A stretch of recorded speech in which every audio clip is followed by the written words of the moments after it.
Welcome 8th graders. This video is the video that's going to introduce you to your virtual art handbook to discuss all the class rules, grading expectations, and procedures.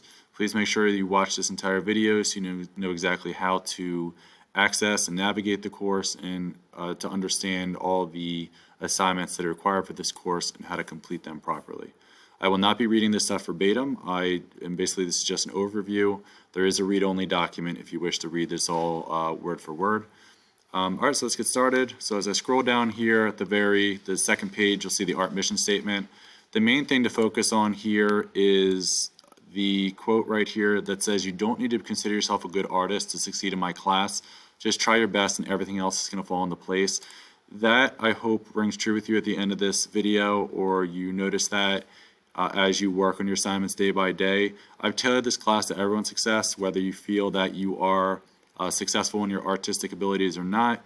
Art is more about the time and effort that you put into your work, and that you're attempting and applying the skills that I'm teaching you in your assignments. So just try your best, and I promise you do fine in my class.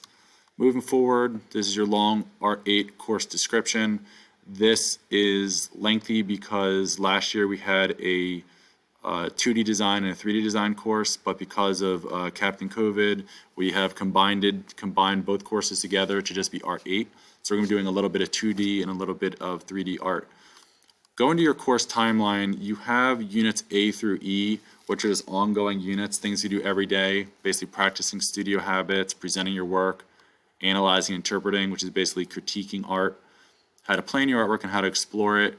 I'm not going to go into all of that, basically stuff we do every day without even thinking about it. The units we are doing, however, are 2-point perspective, emotional use of color, and cardboard relief. And what I'm going to do is I'm going to jump back to Schoology so you can see how the units will appear on your Schoology account. So you'll see the first unit, and ignore the dates by the way, you'll see Unit 1, 2-point perspective. This is basically building upon our understanding from last year's 1-point perspective assignment, where you had one vanishing point. In this assignment, you will now have 2 vanishing points, so it makes it look like you're seeing a building or a space from the corner, and you're seeing both the right and left side of an object to give it that 3-dimensional appearance. So that's 2-point perspective. Next is emotional use of color. You will draw a figure expressed in a certain emotion, and you will apply color in an abstract way to help convey that emotion. So if you drew someone who was angry or screaming, you might want to use a color that represents anger, like red and black, maybe some purple, some white. As if the person were sad, you could use colors like blue, purple, kind of cooler, darker colors, green, to represent that sad emotion. We kind of get into color psychology in this lesson, and I'll explain that once the unit starts, but that's going to be your second assignment. And your last assignment, the first two were 2-dimensional. The last assignment's a 3-dimensional assignment. It's called cardboard relief. You're going to be given 4 sheets of 9x12 cardboard that you are going to draw, cut, and paste and layer your design one on top of the other to create at least 3 layers rising up from your cardboard to make that raised surface artwork. This is an easy 3-dimensional artwork to complete in class and put in your bag and take home with you. That's why we're doing this. But I will get into the more examples and explanations of this once we do the unit. So jumping back to the handbook, I'm going to go down to the in-class behavioral expectations. This is all basic stuff. Entering class quietly. The first thing you'll do is your entrance ticket every day. We'll get into that in a minute. This is the beginning of class is when I review the vocab and address the daily expectations. You'll see this in your daily overview, which we'll go to in a little bit.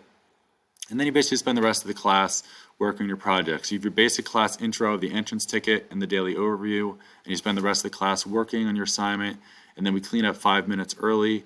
For the cleanup when you're in class, you need to clear your entire table, and then I come around and spray your tabletop, and you're going to wipe it down with a paper towel. Most of you have probably already done this at this point. Then getting into your class assignments. This is the part that we really need to focus on so you know how to submit these assignments to get the full amount of points possible.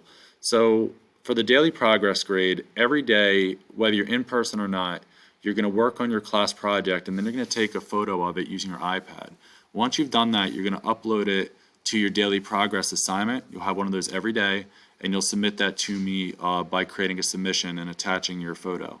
In order to submit it, you need to hit that green check, and the green check doesn't pop up until you type something for some reason. So even after you attach your video or your photo, make sure you type a comment so it can send. That's an easy 3 points. It's a way for me to see how you're progressing on the project. It's also a way for you to prove that you're in class every day. It also allows me to give you feedback to let you know what can be improved, what you're doing well, and to let you know how to continue your progress. And then your entrance tickets, along with doing your daily progress, every day you also have your entrance tickets. This will be the very first thing you do every day, worth 2 points. You have 2 questions.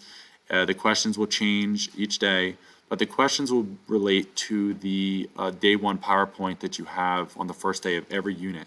So please find all the answers from that. That PowerPoint was meant to help you as a resource.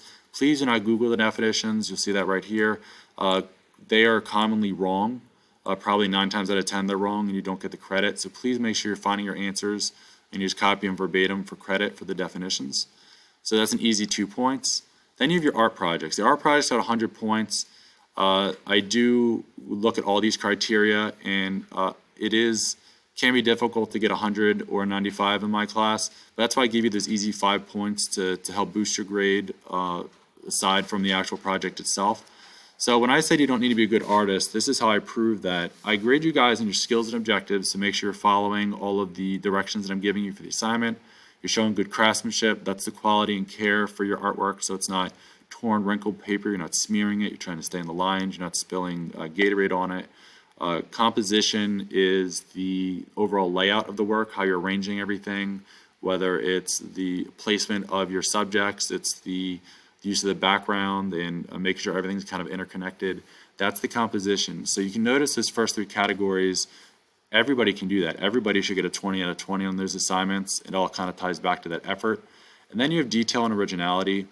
For detail, I'm looking for how much detail you added to the actual subjects and spaces. The more detail you add, the better, the stronger your artwork will be.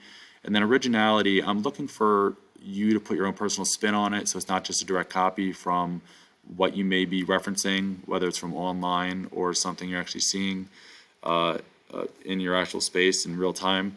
So just make sure you're putting your own spin on it and add as much detail as possible, and you should get at least a 90 to 100 on every assignment.